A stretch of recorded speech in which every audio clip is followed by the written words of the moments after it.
Um, let's see. I do a night drop should be before the end of December of 18. And there's only 3 of them at Wood Forest and Walmart 62. They, okay. They, I don't think it goes into January. This white man with white hair, he's a blue eyes. I'm part of the 25,000. Strange heart. I want to see it.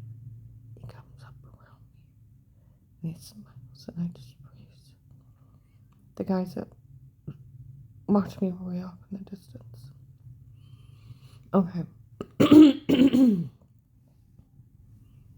Now,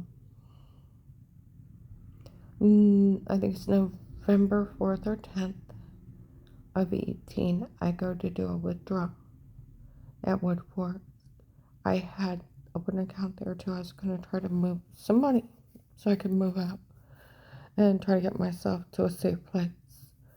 The guys that are following me, they all look close to the same. And this guy looks different. He's making a beeline across the parking lot at me. And he gets right behind me. And I've known Nick for years. And I'm like, Nick, I want to do a withdrawal. Well, he's reading all the notes. And I hear, I'm like, Nick, give me my money. And he's like, stuttering like he's trying to talk himself into it. He goes to say it again. I'm like, Nick, give me my money. If my husband and his friends are goofing on me, just give me my money.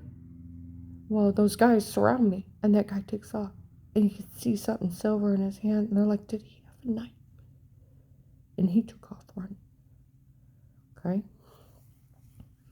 Also, in November, we're out down at Walmart. It's probably about 7, 8 o'clock at night. And we go to walk out, and a green car pulls in next to us. Well, there's other people walking around. It's lit up like crazy. And I'm putting the groceries in the truck. And he's like, Karen, get in the car. I'm like, no. He's like, oh my God, Karen, get in the car. Where's your gun? Why am I CCW? And I don't usually keep my clip in the gun for safety. And I don't keep them in the same compartment, especially if I'm going to be around the kids. They're completely separate compartments. Even though I keep my purse next to me, and that's so it's safety. And it's like it's not together. He's like, oh my God, Karen, he's digging through my purse. Get in the car. You really don't realize what's going on? Get in the car. And I'm like, no. And there's people walking by. And this poor man sitting in his car. Okay? He's not even moving. Now, if it was a guy, he would have just drove by, shot me, drove up, jumped out, knifed me, and took off. He wouldn't have pulled in a parking spot. But he thought it was him, and he's freaking because he thought he was going to knife me in front of him. And he's screaming, you don't know what's going on? Oh my God, Karen, get in the car. And he's like, where's that gun? And he's literally rambling through my purse. And I looked at him, I said, we're scared, beat him with my purse. And I was so mad, I grabbed my purse and I sat down and my heart was racing. That poor man never got out of his car. He's lucky he didn't call 911 that some crazy man's out there threatening to get a gun. Okay? Well, the next time I go to Walmart, two of my security guards show up and they were laughing because they watched that ass have a meltdown. They said, she told him to beat him with her purse. I know, and they're laughing at him. We said, come on, we can't be seen with her.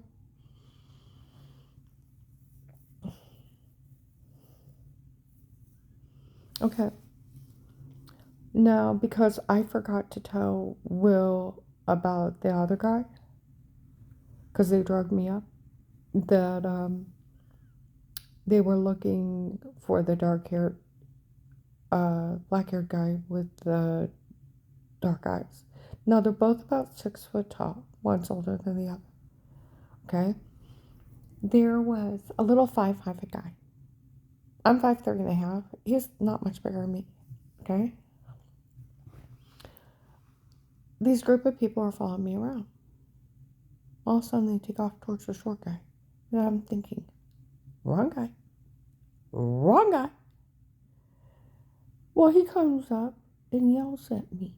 I don't know nothing about no what is shame. I'm thinking, oh my God, they grabbed the short guy.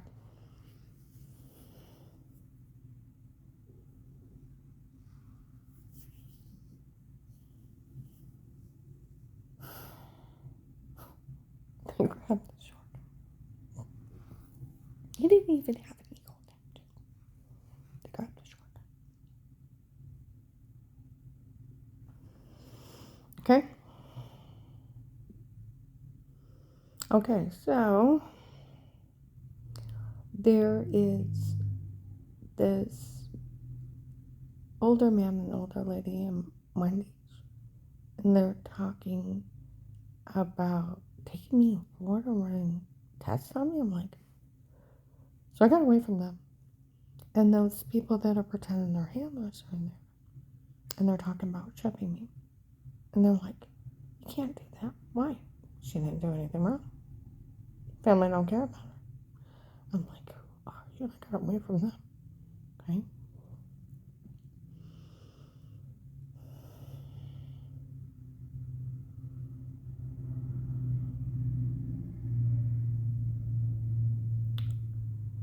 Well, they're breaking and stabbing me with needles on a regular basis.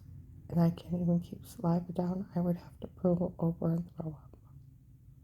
Just even try. 12/21/18. I go to the refrigerator. I open the door.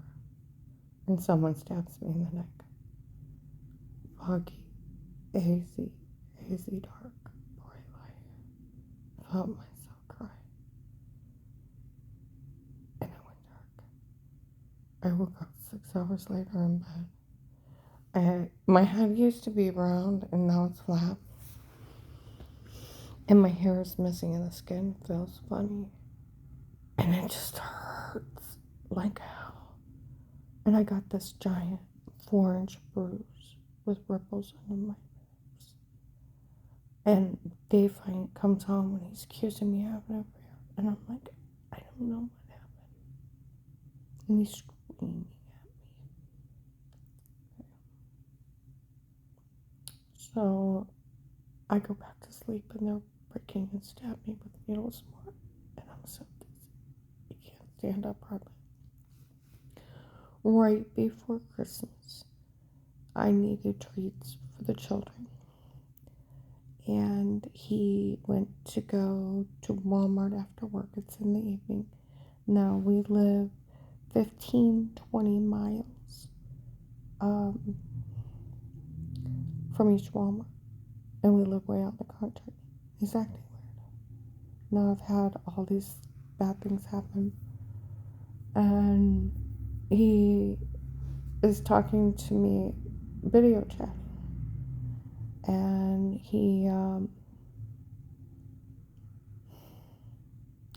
his phone starts clicking like someone's calling in. And all of a sudden I hear gunfire. Well, I start looking out the windows. On the other side of my house is a duplex. That old lady lives on that side, and then the group of men on the other side. And the old lady's light's always on. And he says something crazy stupid. I look back and the light's on. Well, my house is legally bugged from the protective light case. I don't have to call the police. I just have to state it. So I'm like, David, I need to call the police. I hear gunfire. He's like, don't you get off this phone. Well, I look out front and a green laser light crosses the middle of my eyes. I duck. I look out back, the lights are crossing. I'm like, my God, they're right outside. It's him. Okay? I keep saying it. I know they can hear me. They say stuff in Walmart all the time. In front of people around me. Okay? So I'm thinking, if I get in my car and take off driving, they'll shoot me. If I take off running to the male nurse's house, the one before mine, they'll shoot me. We're not.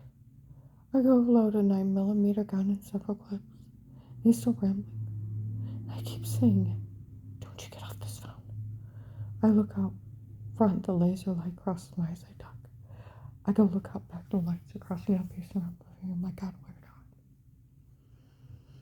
go? And I'm thinking what to do. My brother-in-law, Craig M. Davis, was a private consultant for the FBI, unrestricted war weapons, and worked under Secretary of State Dick Cheney at the Pentagon. They said the way he described himself, he was CIA and worked for both and didn't tell. He was a genius. He wasn't an investigator. He was a computer programmer and electrical engineer. He did spy work. Okay? And he traveled the world setting up. Okay? He told me in 1989, for Kieran to monitor, the government can see you through the TV. I even turned on the TV. It's like, I know, can you? And I sat on the floor, positioned between the two doors, waiting for the men to show up. And as Dave is rambling, the second set of gunfire goes off, and it's exploding in my head, and I'm covering my ears from the explosion. And I throw that phone and rivers of tears, and I'm praying for anyone in trouble and for help for myself. And as I prayed, moonlight broke through. Like God heard me. I got to thinking, I live in that thick woods. Why would it break out? I wonder if it was headlights pulling it. Okay. Now, they said Dave made a mistake in a big one. He met outside a legally bugged house, and they caught him. He went to the wrong house. We know. She's nothing but target practice. She's up to something. We've seen her through a monitor. That figures. That's a unique statement. Next time, we'll come home and we'll kill her. Take care of it once and for all. We shot a man that was sleeping, where it took us several minutes to find him, where we finished him off in the back room. And we shot a man in the head that was running. And we're going to say a neighbor did it by mistake. And I'm paralyzed. I'll move forward. Okay?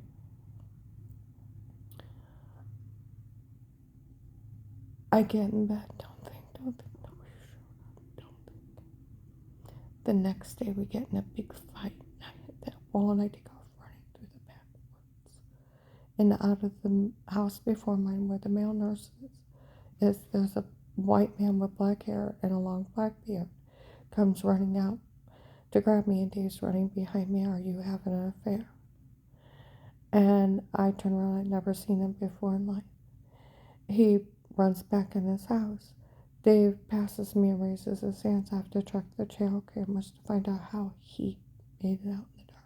And he took off running where the lights were crossing. When he wasn't home, I picked up a stick and started swearing. Now the men on the other side of the duplex never came back. And within a few weeks, there was a fire as big as an ambulance and a single man with a pitchfork burning everything. We had trash pickup, but they burned it in the middle of the night. Now the men that were security guards walked around me. As they broke through the doors, we scattered. And one ran by the house to grab me.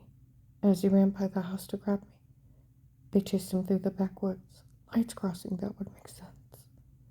And they shot at him till he made it to a neighbor's house to call the police, and I could hear sirens in the distance. Another man said that he witnessed Dave with the men with the guns, and the guy who described was up there. And two other men said they seen him too. I hadn't, even though I lived out in the woods, there was a house across the street. There was a house before mine, a duplex after mine, and then one further down, and then a road up the other side of my property. So all those people seen that shit. Okay? Well, they show up at Walmart. uh, 30 maybe to 50 men, how they stayed out of it, and they were leaving me in high danger. There was, and they knew that it had happened around the register and food counter. Okay, there was a white guy with gray hair and mustache at Wood Forest mocking me that his group stayed out of it. And then by March of 19, at the self-pay register by the food counter, the long one, they were the undercover officers in the courthouse. I seen them go in and out, two African American men with dreadlocks. We stayed out of the gunshot night because Dave's girlfriend's prettier and the guy running it didn't blame us. Okay. One of my guys came up and said it was a neat stunt. How did they make it echo in the house? Okay, they have microphones where everybody else is saying no. It wasn't.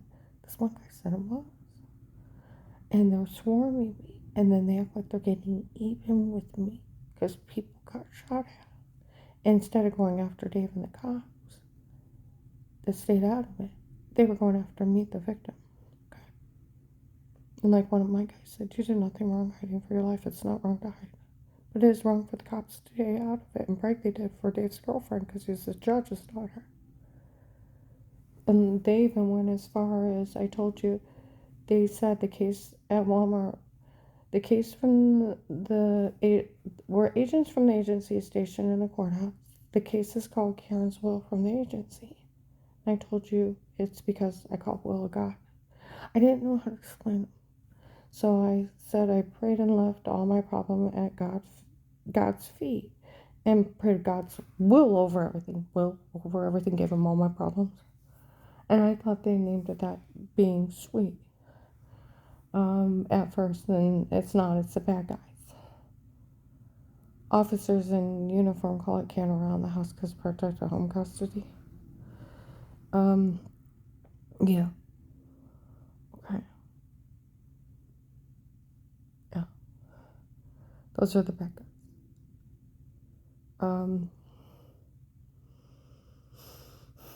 Now, I move out. Well, by February to March of 19, one of my other stalkers showed back up. A white man with black stubbly hair, dark eyes, sloppy pants, and another man gets them out of my face while I take off running. That happened a lot in Walmart and in other places. It happened a lot. They blocked people. They chased them off. It was horrifying.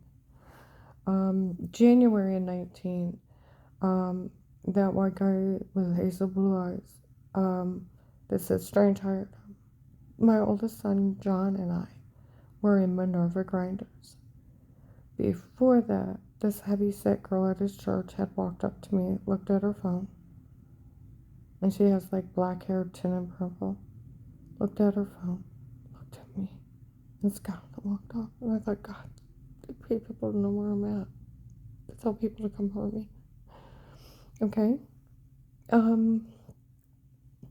Well, we're in that Grinders. John's got a head cold. He's got an ear infection. He's got a sinus infection. He's running the bathroom coughing up snot. Those people that claim they were handlers were in there. And the waitress sits me by the guy that said he was part of the 25,000. Okay? A pretty blonde girl that looks like Savannah comes and looks at me and walks off.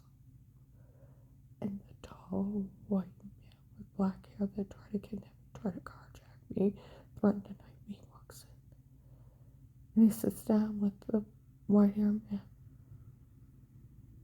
It's funny, the waitress sat up beside us.